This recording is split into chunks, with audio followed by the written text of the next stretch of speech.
So guys, this is the Ulefone Gemini Pro, an exciting flagship for many reasons, but more than anything, what it can do for such a low price. With that being said, let's get started.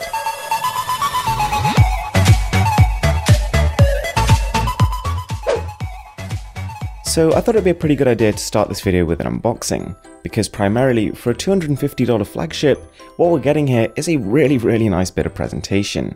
We've got this pretty awesome consistent red and black theme going on here, and the USB Type-C charging cable also echoes this. It's quite reminiscent of the OnePlus 5 charger. We've also got a micro USB to USB Type-C adapter, which to be honest should be a standard. And then in this little box at the back, we've got a couple of little surprises.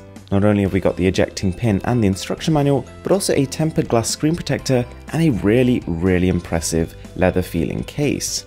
It's almost got a shiny rubbery inside, feels really high quality, and I can imagine some companies will be charging you $20 for this. So here's the smartphone. It's genuinely beautiful. And for $250, it's packing incredible specifications. We're going to get onto that in just a moment, but let's start with how it looks and feels. So at nearly 8.5mm and 181 grams, it's hardly the most felt package. Holding it in the hands though, it is still pretty comfortable.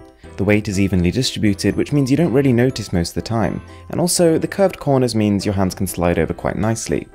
There is a tiny bit of flex in the body, but that is to be expected at a phone of this price. And that red and black finish, I genuinely love it.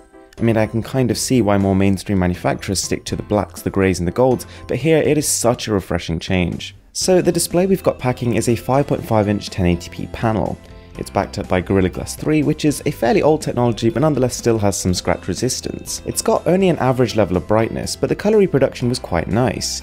It took a little bit of adjusting to moving from the Galaxy S8 because it is less saturated than that, but you actually start to really get into it. It's a nice display to view content on. The only thing which really irks me about the display is the fact that we've got those giant bezels. Looking at the beautiful rear of the smartphone and then contrasting it with how the front looks, it almost seems like there were two entirely different goals at heart. So to be honest, I was more or less delighted to find a pretty stock version of Android 7.1 on this guy. Couldn't really have asked for much more.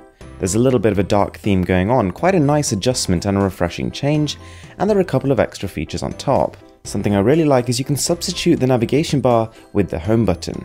So for example, single tapping it will go back, and long pressing it will go straight home. I also really like the fingerprint scanner on this. While some people do prefer rear placements, for me this works really well. I can get into my phone far faster than I could with my normal Galaxy S8. In terms of settings, the company's put quite a bit of emphasis on Smart Assistant. Essentially a whole list of settings that allow you to interact with your phone by gestures or using the different sensors on it. And they work to a mixed degree, some are good, some are less good. I just couldn't get over the ridiculously named eyebrow mode. Now, I was also really excited to see the MT6797X CPU inside, combined with 4GB of RAM. On paper that's a potent combination, and it does score very well for its price on benchmarks.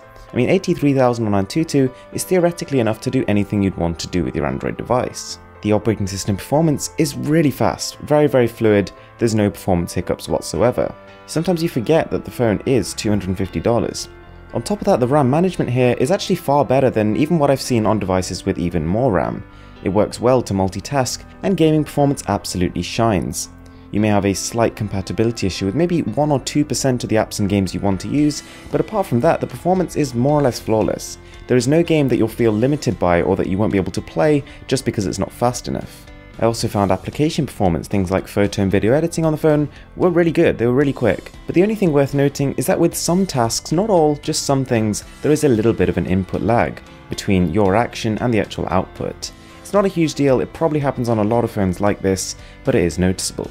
So with a battery life of 3680 mAh, I was expecting a little bit more of a full day's use, but that is more or less what you get. Which isn't bad by any means, but it's just probably not using that battery to its fullest potential. Now we also do have a reasonably loud mono speaker on the bottom. Again, placement not that impressive, it is mono sound, but it's reasonably loud and vocals and voices sound really clear through it. Now the camera is definitely one of the most interesting things about the Gemini Pro.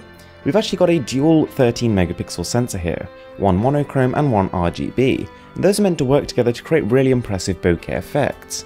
In practice, well, first of all, it's detail. It's got a good focus distance, you can get really quite close to objects and still focus on them. It's pretty good at managing HDR scenarios as well, and the bokeh mode is impressive. Even when you're not particularly close to objects, you can definitely give them a sense of depth greater than what you would be able to do with a single lens. Having said that, it doesn't always work. Sometimes you can end up with something a little bit more like this. I suppose that's what you expect from portrait modes on other phones, but this one just isn't quite as good as what you might see on the iPhone 7 Plus, for example. It's a bit of a shame to see that the phone really loses its polish in lower lighting conditions. Having said that, the 4K video was really not bad at all. We're getting that strong depth of field that we wanted from those lenses, and the stabilization, whilst electronic in nature, is really not bad. So guys, that is the Ulefone Gemini Pro, and it's a phone with a lot of potential. Potential to look dazzling, potential to perform really well, and potential to have an excellent camera. Whilst it doesn't necessarily always perform at its potential, for the most part you'll just be glad that it can even get close. The Gemini Pro really sets the bar high for a mid-tier flagship. It's got loads of storage, 64 gigs plus a microSD, 4G coverage, and also ticks almost all the boxes. Thanks for watching, I'm Mr. Who's the Boss, and I'm signing out.